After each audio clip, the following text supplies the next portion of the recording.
I'm here with Buzz the Bee. It is time for your local weather report brought to you by Busy Bee Plumbing, Heating and Air Conditioning. Let's buzz on over now to the Main Street Media TV Weather Center.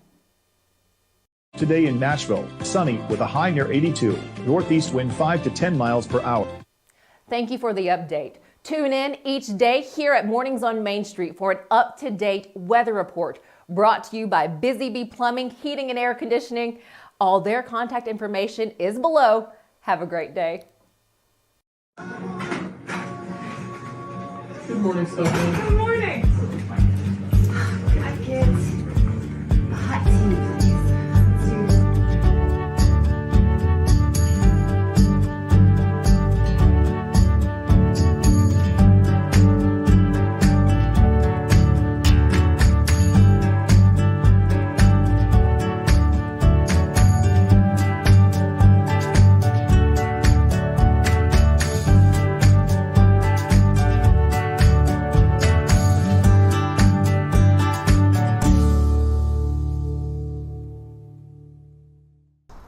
Welcome to Mornings on Main Street for this Wednesday.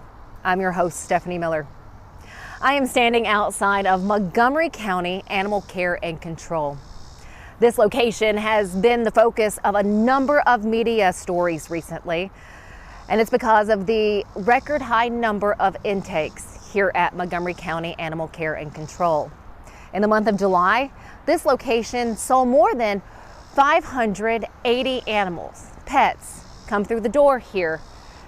And let me tell you, it's unbelievable, first off, the work being done by the staff here at Montgomery County Animal Care and Control. But it's heartbreaking to see what these pets go through. A lot of the intakes, well, yes, they're strays, they're lost pets, and they're also owner surrenders due for one reason or another. And some reasons, okay, understandable. Other reasons, well, in my mind, just unacceptable. However, this morning we're going to hear from Director Dave Kaske, and he's going to share with us what we can do as a community to help Montgomery County Animal Care and Control, and maybe some ideas on, if you're not in this area, how you can help your local animal care and control or humane society in your area. He'll have some information coming up for us, so I do hope you stick around. But first this morning, let's get a check of our headlines. Hello, here's the latest news and weather from Main Street Media TV. Prosecuting attorney Clint Kelly files for a new trial in the wrongful death case against the Gallatin Center for Healing and Rehabilitation, citing the 13th juror rule after a split decision cleared the center of liability in resident Ruth Clara Summers' death.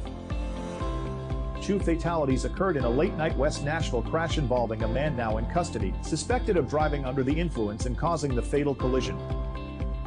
Robertson County Schools officials are crafting new legislation and rules to tackle chronic absenteeism in the district, with particular focus on implementing universal attendance standards among all schools and the impact of absences on participation in extracurricular activities. Applications for Meriwether Lewis Electric Cooperatives Adopt a School grant, offering 3 $1,000 grants for classroom needs or special projects, are due by August 30th, 2024. He shoots, and he scores!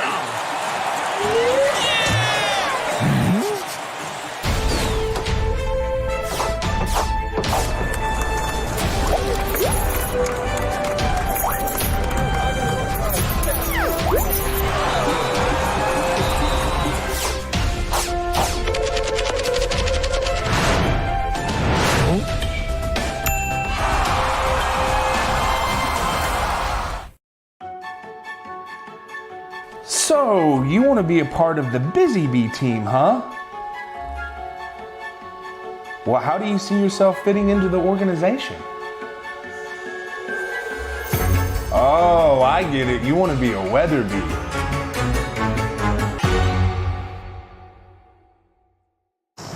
Welcome back to Mornings on Main Street. Montgomery County Care and Control, well, they are at their really limit here. They're definitely surpassing numbers as far as intake. We can help with that. There's information that Director Dave Kaske is going to share with us to continue to educate our communities on how you can help when it comes to not only your animals, but those that may be in your communities and the strays out there. First off, thank you so much, Dave, for your time. Oh, you're welcome. Thank you. You guys see this day in and day out. It's Yep. got to be hard. Share with us what you're seeing and really let people know like what's happening here. So we are seeing just a record number of animals coming into the shelter.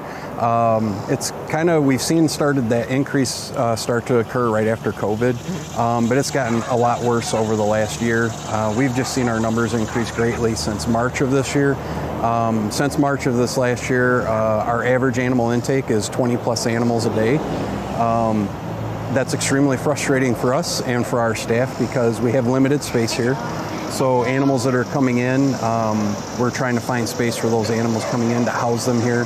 So it's just very overwhelming, and especially when the vast majority of those animals that are coming in aren't spayed and neutered, and they're not microchipped. And case in point, so and I not to call anyone out, but case in point, you had some puppies that came in.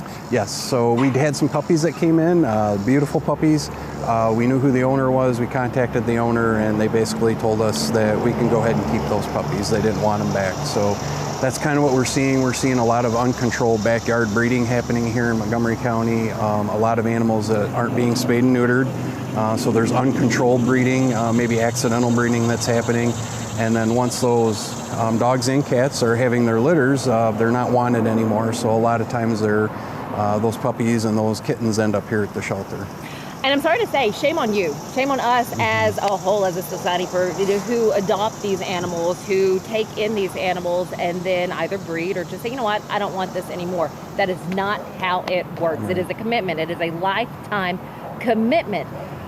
How can we help you? Like, do you guys need donations? Again, I know spay and neuter, that is so huge and so easy to get done. Yeah, so people can help in lots of ways. We always accept donations. Big things are towels, cat litter, cat food, bleach, Dawn dish soap, dog and cat toys, dog food, dry and wet dog food. Like I said, we could always use donations of that type. Volunteer. We're always looking for volunteers, people that are able to come, maybe not on a daily basis, maybe not every weekend, but on a consistent basis. We need people that can come and walk dogs, play with our cats, play with the kittens, help just do some enrichment with the animals each day. That really helps them to get outside into our backyard here and get some outdoor time. And also just getting the word out, educating your neighbors, your friends, your family on the importance of spaying and neutering your pets, getting them microchipped. As you said before, it's really no excuse in this day and age. There's so much out there on social media, on Google.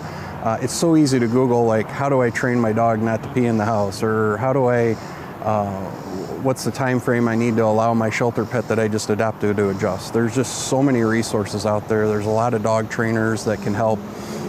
So when we see animals that come back that are adopted because people just aren't patient in training that pet, it's very frustrating for the staff here. Also, with the amount of resources that are out there, there's really no excuse to say, well, I didn't know, or I wasn't sure, I didn't know how to do this, or I didn't know how to do that. There's just resources out there. Humane Society, they have a dog pantry, or a dog and cat pantry, so if you need dog food or resources like that, they're there. If people come in here and they're low income and they just need a bag of dog food or a bag of cat food, we help those people out. We're not here just to collect animals. We try to help the community as well. And you know, a lot of those dog trainers, so we have talked with, her name is Chastity with Jack's Legacy, and that name of her business may have changed, but she has shared, you know, that time period, what it takes for adjustment for an animal to come into a home. Yeah. It's harder on them than it is on us, yes. I feel like personally, but that information, as Dave said, it is out there for you. There is so much available to you. As you're hitting these high numbers, you only have so much room. That's right. Reality. And other shelters, other nonprofits that work with animals, they're also full. Yeah. What happens at that point? This is the part I don't like, and I hate this word. So we only have 45 large dog kennels here. We have 27 small puppy kennels, and then we have 80-something cat cages here right now. So we don't have a lot of space. I think I shared earlier that at one point last month, we already had 200 and some odd animals already in the shelter, and we had 140 come in that week. Well, it's not hard to do the math to understand where did those animals go. Like he said, a lot of the other shelters and rescues, they're already overtaxed and overpopulated. So we only can adopt out so many animals. We've seen our foot traffic kind of decrease over the last few months. So unfortunately, there is no other option for us but to euthanize those animals when we get to that point where there's just not enough space or we have animals that aren't adoptable. And that is the least favorite part about our job here, the staff here. I can't express how devastating it is to the staff here when we have to make those tough decisions. And you guys make that tough decision together, and Yes. they try very hard not to have that as that final decision. Right. That's our last resort. We try to reach out to rescues. We try to reach out to fosters when we have animals that are able to be fostered. Obviously, we don't want animals going out into the community that aren't fixed or spayed and neutered. We don't want to contribute to the problem that's already here. So, there's our times where we allow people to foster in the community as long as the pet's spayed and neutered. But the big thing is just stressing the community, getting your pet spayed and neutered. Getting a microchip. I can't express how helpful microchipping is. We started doing it here in 2018, and we're starting to see animals coming back in as strays that we microchip, so it's easier for us to get those animals back home. The officers in the field can scan them and return them directly back home instead of bringing them here. Or animals that do come in here over the counter, the staff scan them. They can call the owner, let them know that their microchip information showed that they're the owner, and then come down here and reclaim. I think the biggest thing is we always stress people, adopt, don't shop. Yes. If you're looking for a pet, please come down to the shelter. We have many lovable pets here that need a home. They need a loving home. And the big thing we just stress is just when you adopt a pet from a shelter, please be patient. We don't know what their history is before they came in here. We don't know how they were treated before they came in here. They all have a story. And we just ask that when you do adopt from us, you just give them time to adjust to your house because they obviously came from a different home. They might have been on the street for a while.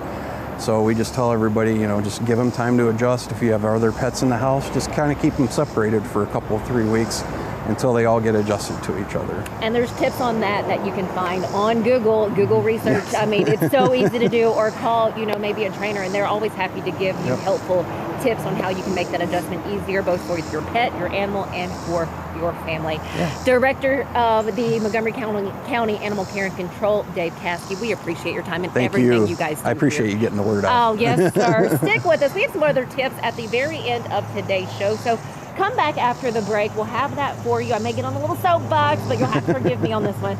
Stick with us. We'll be right back. Robertson County Chancery Court is hosting an in-person court auction Saturday, September 7th at 10 a.m. Buy up to 9.46 acres of beautiful Robertson County land, selling in 2 tracts. Each tract includes water and approved soil areas. Located at 4637 Boyd Holland Road. Join us Saturday, September 7th at 10 a.m. Sales subject to court approval. For more details, call 615-384-5650 today. We thrive under the lights. The city of performers. Putting on one heck of a show. Welcome to Smashville. Welcome back. Meet Cookie. This dog is a owner surrender here at Montgomery County Animal Care and Control. From what I read on the paper, after 9 years, the family decided to surrender Cookie because, well, she can't be around small children and she chews on everything. They also marked cost of food. 9 years. 9 years this pet, Cookie, had a home. She had a family that she relied on, and that's all she knows. And now she is here at Montgomery County Animal Care and Control. This is not an uncommon story. So all that I ask, if you're looking to adopt any pet, that dog, cat, puppy, kitten, bird, hamster, whatever it is, that you take the time to do research on what this commitment means. Because it is a lifetime commitment, the lifetime of that pet.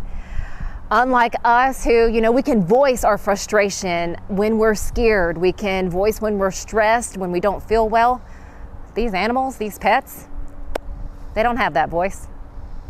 I just keep thinking of what if someone, just left me behind somewhere, or, think of yourself, close your eyes, think of just being left behind. Your family leaves you with no explanation. All I ask is that you take these things into consideration when you're looking to adopt a pet, when you're looking to rescue a pet.